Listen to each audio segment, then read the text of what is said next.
네, 이화주! 네, 이화주!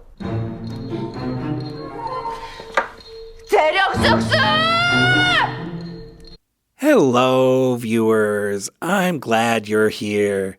Today's topic is Ihwaju.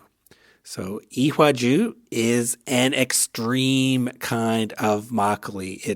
It's made with as little water as possible. So, it's thick like yogurt, and you actually eat it with a spoon. So it's a very special kind of takju. I want to brew ihwaju myself. And in fact, I've already started a brew, but there's so many things to discuss. So that's the topic of today's video. So I want to share what I've learned so far about ihwaju. So I did try some ihwaju in Korea. This is from Sulsame, this brand. And it really was thick like yogurt. It's sweet and tart. So a lot of similarities with yogurt, but it is alcoholic. The alcohol level is not super high. I think this was 8%, but it does have a reasonable amount of alcohol, and it's sold in a very small container. So this is a relatively expensive kind of traditional Korean alcohol just because it's sold in such a small container. So per milliliter, this is expensive. This is a special product. And it is categorized as takju, cloudy rice wine. So that's how it's officially classified. But the texture really is like, it really is like yogurt. It's not the texture of any other rice wine. So first of all, I already know this is an expensive product. It's likely to be laborious to make it. There must be something special about the process of making this, of brewing ihwaju, that makes it so expensive. And so we'll find out what that is. So the quickest introduction I can show you for ihwaju, I think, is from this K-drama, Mr. Queen, from 2020, I believe. So in this episode, Ihwaju is introduced, and I just want to play this for you now. So let's just watch this clip. This guy is eating some Ihwaju with a spoon. The queen is curious about what it is. I think this is sort of a comedy historical drama. But despite it being a comedy, he's going to explain it really well. This is called Ihwaju wine, and the name comes from pear blossoms. He's actually going to give a recipe in this drama that's remarkably complete. And it involves making gumangdak, the whole rice cakes.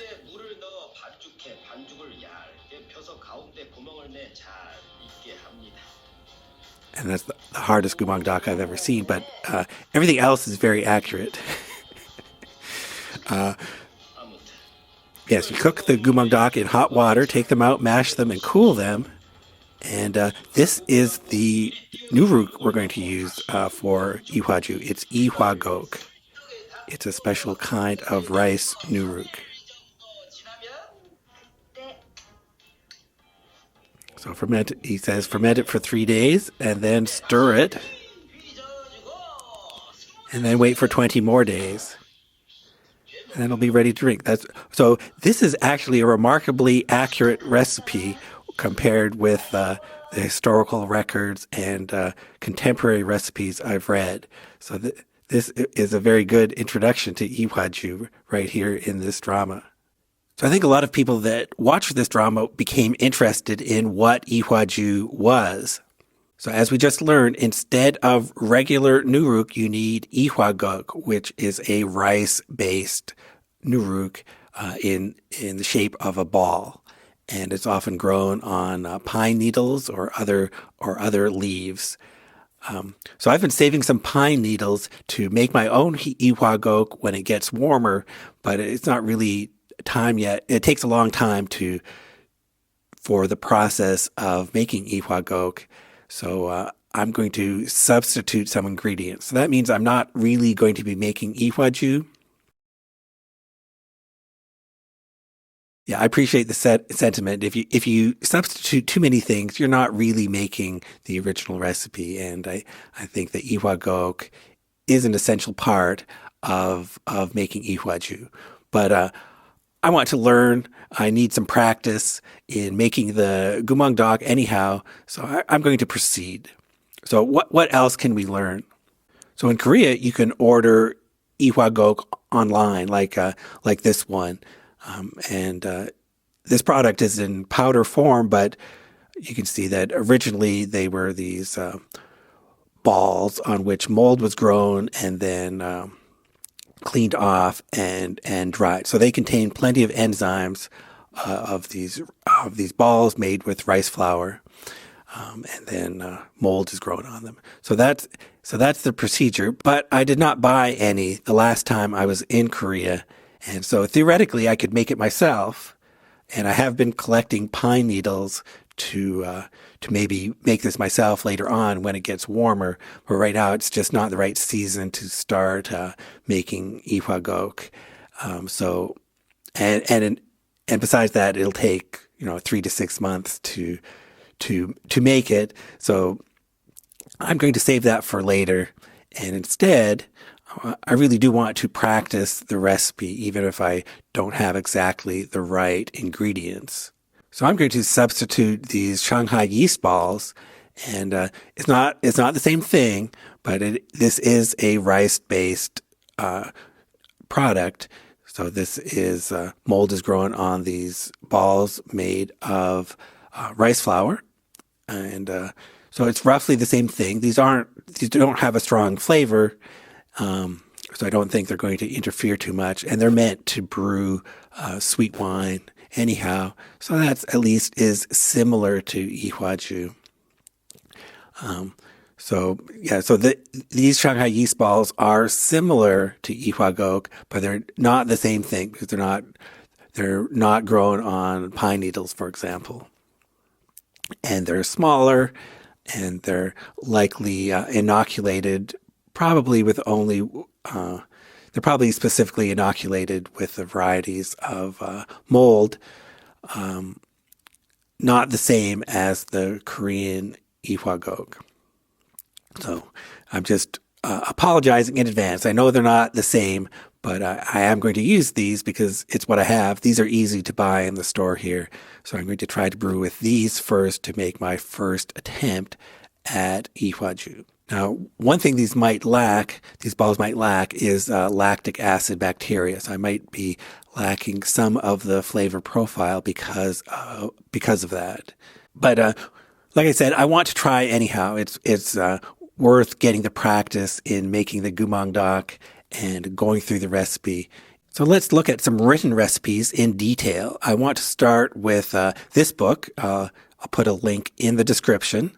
And I want to pay attention to the ratios, the fermentation times, and the instructions for stirring. So like we learned from the drama, the name Ihwaju, it does mean this is a wine made during the season when pear blossoms bloom. So that's the reason for the name Ihwaju. It's just a poetic name. The ingredients do not include pear blossoms. Okay, and it is the thickest makgeolli. And there are recipes in old literature, and it's been enjoyed by the noble class since the Goryeo dynasty. I'm going to show you some of those historical recipes later, but first we're going to see the contemporary recipe, how it's explained to us here. And there are instructions for making ihwagok here. That's good. But how to make ihwaju. So the instructions here are 10 kilograms of ihwagok. Grind them and sift them so you have the ihwagok powder. And then step 3, wash, soak and drain 20 kilograms of rice and grind that. So the ratio here is this is 50% ihwagok. So that's a really high ratio of nuruk to rice. Step 4, sprinkle a small amount of the water on the rice flour and knead it until it is not sticky. And then make the gumangdak and boil them, mash it, cover it with plastic until it cools. And then mix the ihwagok evenly into the dough. So these instructions are really use the least amount of water possible. They don't even specify from other recipes and videos I've seen on YouTube, the amount of water, it should be less than half the amount of rice. So in this case, less than 10 liters of water, but even less is desirable. So maybe 40% water. And again, these instructions, making gumangdak with 20 kilograms of rice, I think that's going to need a team of people. I don't think I can do that myself, but my jars are smaller anyhow, so I would scale this down to a reasonable size, or probably the smallest jar I have. Okay, moving on. Step 8, knead sufficiently to mix the rice dough and ihwagok together. And you can add a bit of the water that the gumangdak was boiled in if you have trouble mixing it. So I've seen that in instructions too, and that's similar to the instructions we had for Makgeolli, another sweet wine that uses very little water. Then step 9, transfer the mixed dough into a sterilized jar, cover with a clean cloth, and tie with a rubber band. So you need the airflow, and store it indoors, temperatures between 15 and 25 degrees Celsius. Okay, and this recipe says that the fermentation should be done after 10 to 15 days.